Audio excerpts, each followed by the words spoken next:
Hi, good morning to all. ಹಣ ಉಳಿಸೋದು ಕಷ್ಟನಾ? ಹಾಗೇನಿಲ್ಲ, ಹಣ ಉಳಿಸುವುದು ತುಂಬ ಸುಲಭ. ನಾವು ತೊಡುವ ಬಟ್ಟೆಗಳಿಂದ ಹಿಡಿದು ಅಡುಗೆ ಮನೆಯವರೆಗೂ ಸಹ ಹಣ ಉಳಿಸಬಹುದು. ಹೇಗೆಂದರೆ, ನಾವು ತೊಡುವ ಬಟ್ಟೆಗಳು ನಮ್ಮ ದಿನನಿತ್ಯದ ಉಡುಗೆಗಳಿಗೂ ಬಟ್ಟೆಗಳಿಗೆ ಅತಿಯಾಗಿ ಖರ್ಚು ಮಾಡದೆ ನಮಗೆ ಎಷ್ಟು ಬೇಕೋ ಅಷ್ಟು ಬಟ್ಟೆಗಳನ್ನು ತೆಗೆದುಕೊಳ್ಳಬೇಕು. ಅದರಿಂದಲೂ ಸಹ ಹಣ ಉಳಿಸಬಹುದು.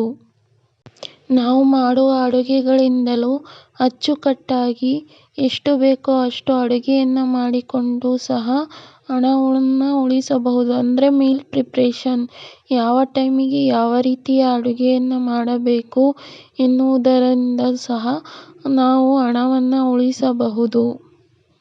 ಅತಿಯಾಗಿ ಅಡುಗೆ ಮಾಡಿ ಬಿಸಾಡುವುದಕ್ಕಿಂತ ನಮಗೆ ಒಂದು ಹೊತ್ತಿಗೆ ಎಷ್ಟು ಬೇಕೋ ಅಷ್ಟು ಅಡುಗೆಯನ್ನು ಮಾಡಿ ಹಣವನ್ನು ಉಳಿಸಬಹುದು.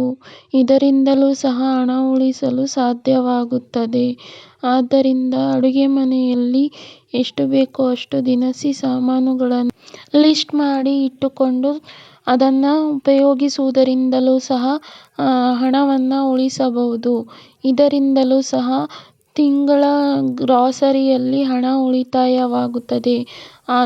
ಅದರಿಂದಲೂ ಹಣ ಉಳಿತಾಯವಾಗುತ್ತದೆ ಮತ್ತು ಮನೆಯನ್ನು ಅಚ್ಚುಕಟ್ಟಾಗಿ ನಿಭಾಯಿಸುವುದರಿಂದಲೂ, ಸಮಯಕ್ಕೆ ಯಾವುದನ್ನು ಸೂಕ್ತವಾದುದೆಂದು ನಿರ್ಧರಿಸುವುದರಿಂದಲೂ ಸಹ ಹಣ ಉಳಿತಾಯವಾಗುತ್ತದೆ. ಪ್ರತಿಯೊಂದರಲ್ಲೂ ಹಣ ಉಳಿತಾಯವಾಗುತ್ತದೆ. ಬುದ್ಧಿವಂತಿಕೆಯಿಂದ ಹಣ ಉಳಿಸುವುದು ನಮ್ಮ ಕೈಯಲ್ಲಿದೆ. ಅದು ಹೆಣ್ಣು ಮಕ್ಕಳ ಜವಾಬ್ದಾರಿಯಾಗಿದೆ. ಆದ್ದರಿಂದ ಹಣ ಉಳಿಸುವುದು ಅತಿ ಬುದ್ಧಿವಂತಿಕೆಯ ಕೆಲಸ. ವಿಡಿಯೋ ಇಷ್ಟ ಆದರೆ please like, share and comment. Subscribe to our channel.